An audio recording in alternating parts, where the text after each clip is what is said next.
Olá, sou Jesse e bem-vindos ao Fatos sobre Guerras. No verão de 1914, o avião tinha menos de 11 anos.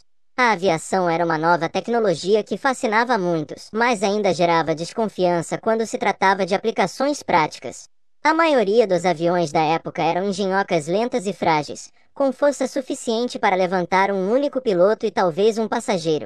Embora vários países tenham demonstrado interesse na aviação militar, o conceito de usar aviões para fazer a guerra ainda era uma ideia bastante radical.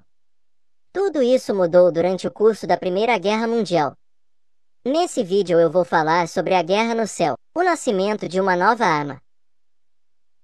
Aviões de reconhecimento. No início da guerra, os estrategistas militares perceberam que as aeronaves poderiam ser muito úteis para espionar os movimentos das tropas inimigas.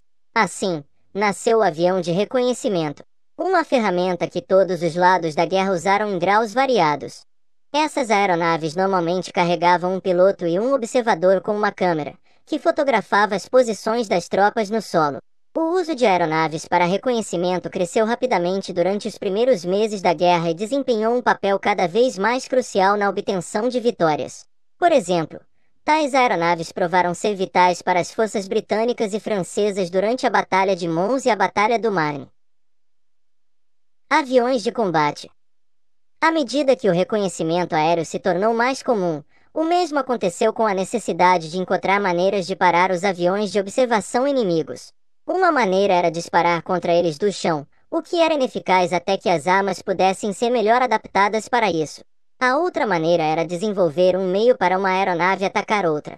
As primeiras dessas tentativas foram feitas usando os próprios aviões de observação, já que pilotos e observadores tentavam atirar em outros aviões usando rifles e até pistolas, um método que rapidamente se mostrou inútil.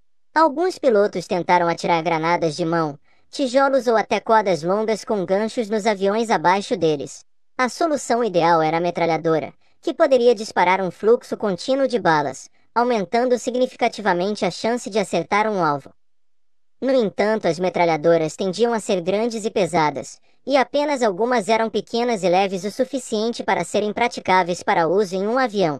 Outro problema era que disparar de lado reduzia seriamente a precisão, enquanto disparar para frente significava que a hélice do avião estaria no caminho. O problema não foi resolvido até meados de 1915, quando um projetista de aeronaves holandês chamado Anton Fokker desenvolveu interruptor gear, um mecanismo de sincronização que sincronizava a metralhadora com as pás da hélice em movimento. Em 1º de agosto de 1915, os pilotos alemães Oswald Boelke e Max Immelmann se tornaram os primeiros pilotos a abater outra aeronave usando o novo método de Fokker.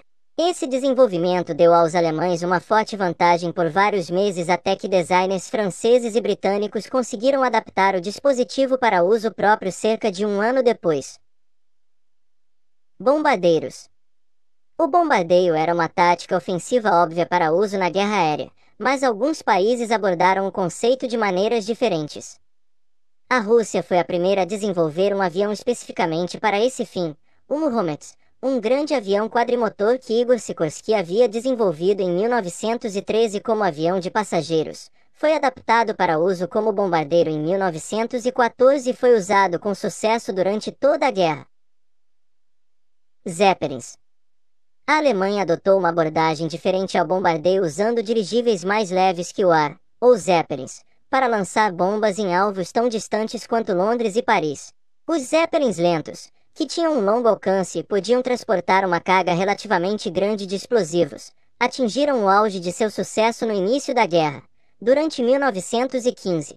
À medida que a guerra continuava, os dirigíveis gigantes tornaram-se cada vez mais vulneráveis às capacidades cada vez maiores dos aviões de combate. Os Zeppelins estavam cheios de hidrogênio, então apenas uma pequena faísca era necessária para fazer com que o navio inteiro explodisse em chamas. Por conta disso, a Alemanha passou a usar cada vez mais aviões como bombardeiros. Mitos e realidades da guerra aérea. À medida que a guerra continuava e a tecnologia dos aviões melhorava, grandes batalhas no céu se tornaram uma ocorrência cada vez mais comum, e lendas e histórias fantásticas cresceram em torno de grandes ases do ar, como Manfred von Richthofen, o Barão Vermelho, e Ed Rickenbacker. Esses homens passaram a ser vistos pelo público como cavaleiros modernos, lutando uma guerra mais exótica e elegante do que o pesadelo grotesco que acontecia no chão abaixo. A verdade era bem diferente.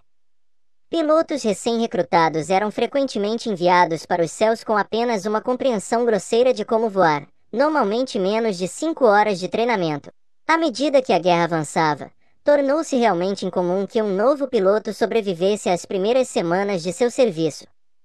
Devido a essa falta de experiência, os pilotos não apenas foram vítimas de ases inimigos, mas também sucumbiram regularmente ao mau tempo, problemas mecânicos ou perda de controle devido a erro do piloto.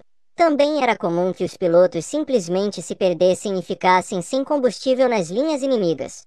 A maioria dos que foram abatidos perdeu a vida não em combates aéreos espetaculares, mas depois de ser baleado por trás sem sequer ter conhecimento de seus agressores. Embora os paraquedas tivessem sido inventados décadas antes, pilotos de alguns países, Grã-Bretanha em particular, não tinham permissão para carregá-los. Importância geral da guerra aérea.